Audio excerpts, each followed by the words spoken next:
Hi, I'm glad you're here. I'm Marnie, and this is the beginning of a set of stories that I'd like to share with you of the things that Jesus has done in my life to redeem me and set me free and take my life from the place of being in ashes to being likened to a diamond by Him. And I just don't know for sure if I'm going to get a chance to write this all into a book. And I know that that was in the Lord's heart. So I feel like I'm going to do it in chapter form in a way, stories and miracles and principles that have helped my life to heal. And I hope that it will be helpful in helping your life to heal. I hope that there will be parts of the story and principles that you can pull from it that will be powerful for you. Um, it's my desire that you would be rooted and grounded, literally grounded into the love of Jesus, that it would bring you into a new kind of steadiness that you've never experienced before, that it would heal places of your heart that feel fractured and divided from who you know you really are meant to be. So, I'd like to share parts of my story with you, and I'll break it into different chapters as we go along. I'd like to tell you the story of the meat locker.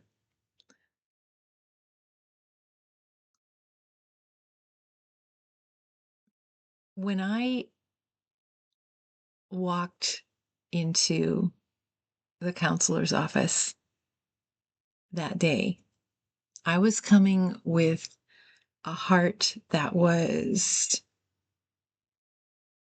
had been both physically and spiritually and emotionally pummeled. I felt like my life was like fine powder. And I actually had told the Lord at one point, I know that you've got these beautiful illustrations that I hear from other people about stained glass windows, and they're wonderful illustrations. They're stories of a person being broken and then those pieces being put back together into this beautiful pattern that makes something more beautiful than it ever could have been before it all broke. But I had to be honest with God and say, I don't think there's that much left of me. I don't think there's enough left of me to make a stained glass window. I feel like fine powder and I feel crushed. I didn't even know what color I liked anymore. I had been in an extremely abusive relationship and I had nearly lost my life because I believed that I needed to stay and try to be a better wife.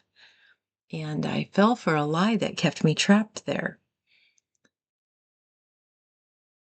In order to survive what became a very, very violent relationship, I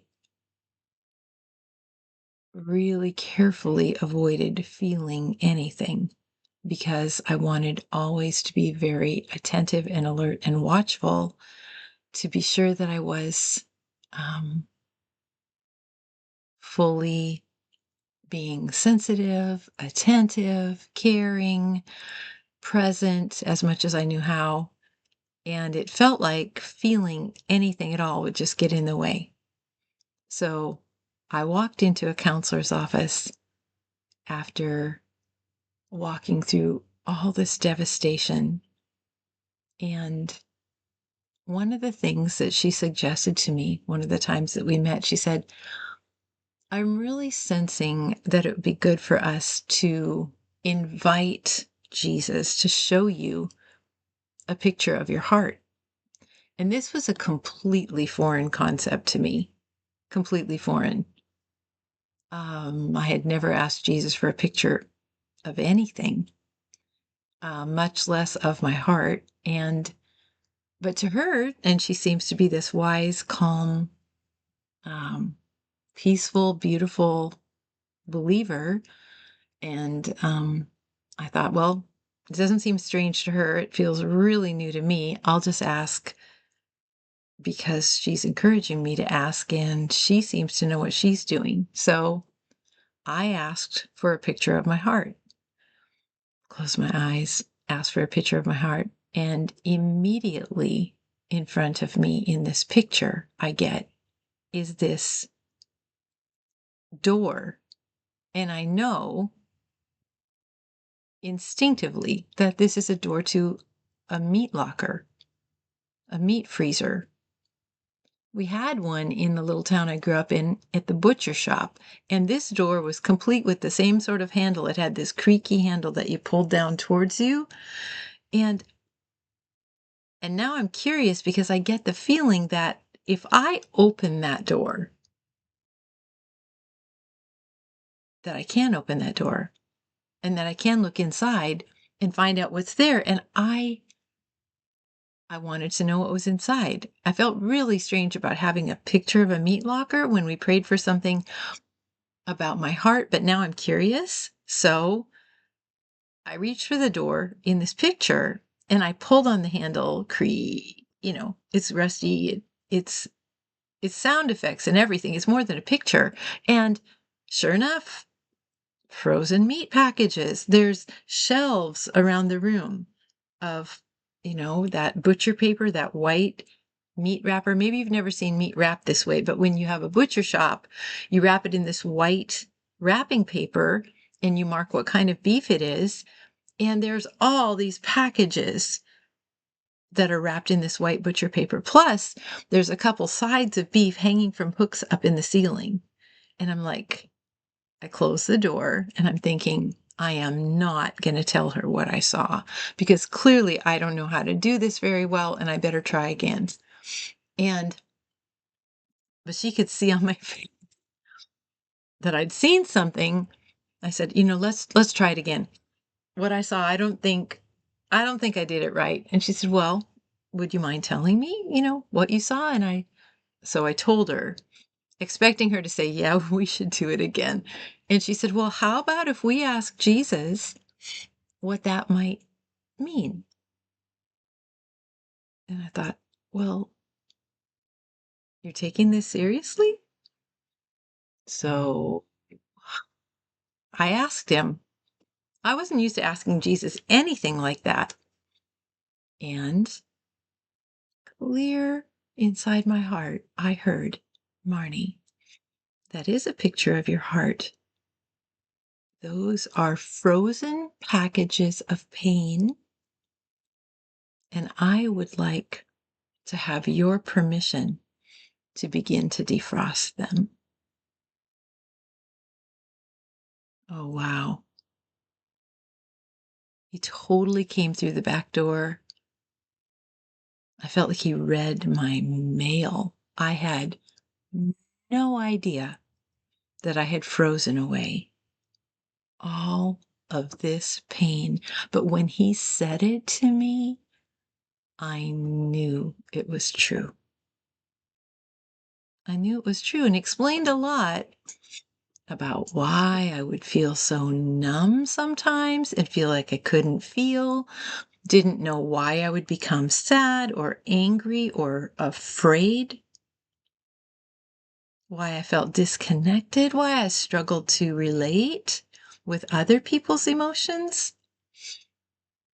why I sometimes didn't feel like I was empathetic.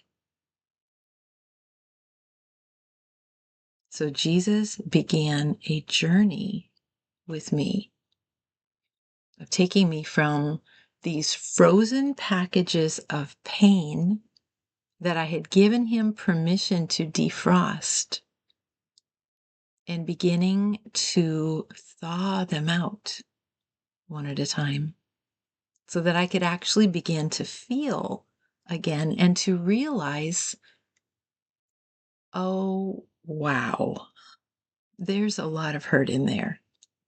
There's a lot of pain. And then what he began to show me is that, okay, in all those different moments that there were painful things happening, in those moments, because I was afraid and I was preoccupied with what was happening, or I felt like I was trying to defend myself, I completely hadn't paid attention to whether he was there with me. And I had assumed that he wasn't there with me. So I felt like I had gone through all of it alone.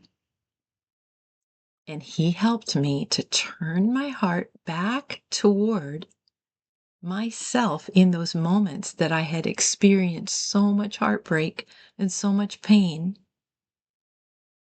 and to be willing to come back to myself with kindness and patience and gentleness instead of pushing all that away, pushing away and trying to stay safe from the pain I had felt and the fear I had felt and the sadness I had felt, and instead coming back in a loving posture towards myself in those places where I'd been hurt so much, reconnecting with those places that were so painful, and giving Jesus an opportunity to come and show me how he had felt about me in those moments, how he had seen me, how he had tenderly cared for me, how protective his heart was, how gentle and strong at the same time, how trustworthy.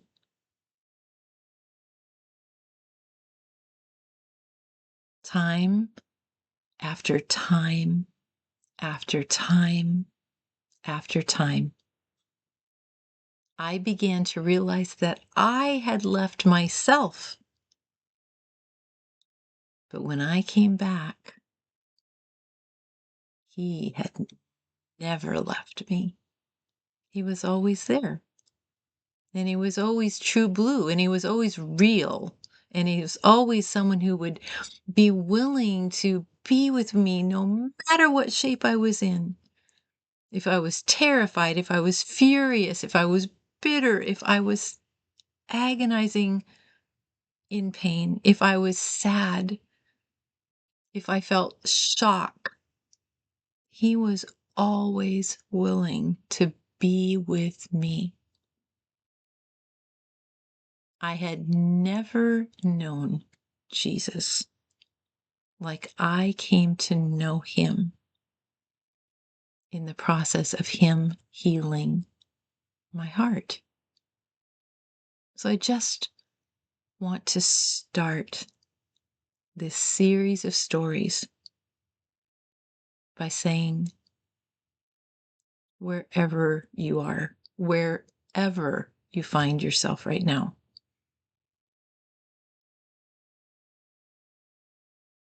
whether you have been in an abusive relationship, whether you have been an abuser, whether you have been trafficked, whether you have been addicted, whether you have been abandoned, whether you have been berated your entire life, whether you have stolen, whether you have crushed the lives of others, wherever you find yourself, Jesus is willing, right where you are, for you and him to meet, and for you to begin to experience the love that he has always had for you.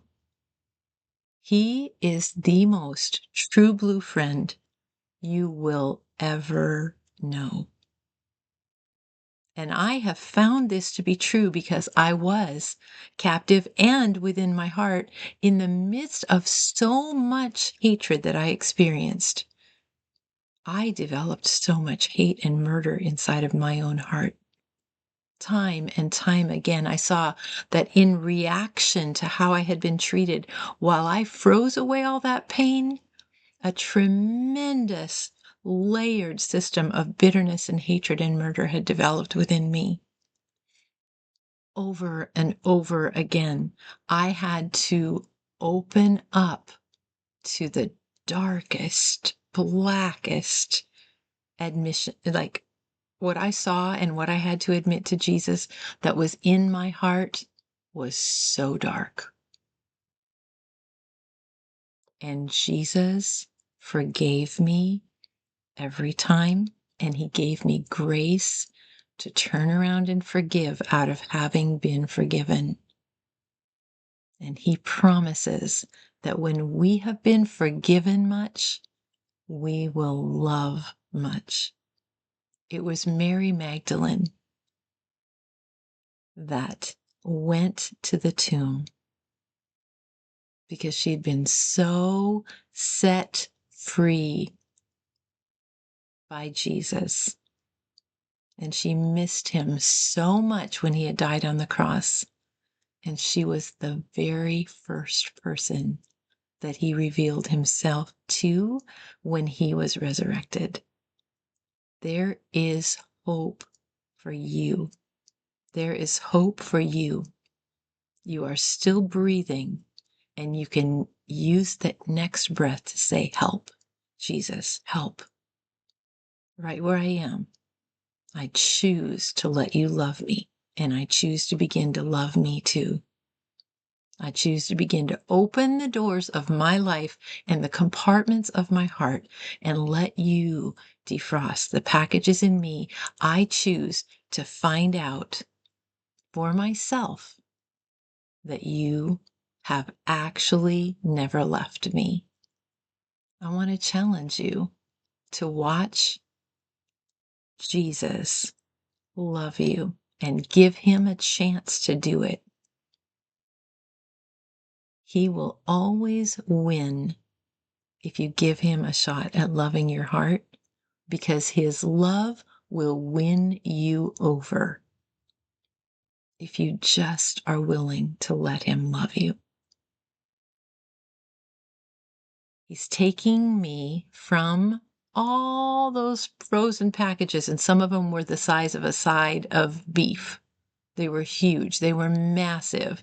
They were so painful. They were completely overwhelming.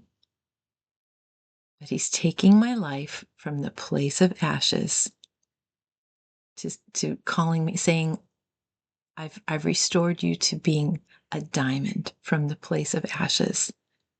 If he can do it in my life, as broken as I have been, I know that he can do it in your life. God bless you. Please pray with me. Jesus, I want to find out if what Marnie is saying is true. Will you give me grace to begin to open the doors of my heart in the places that I have closed off? Come back and love myself and give an opportunity for you to show me how much you love me right there where I was brokenhearted. In Jesus' name, amen.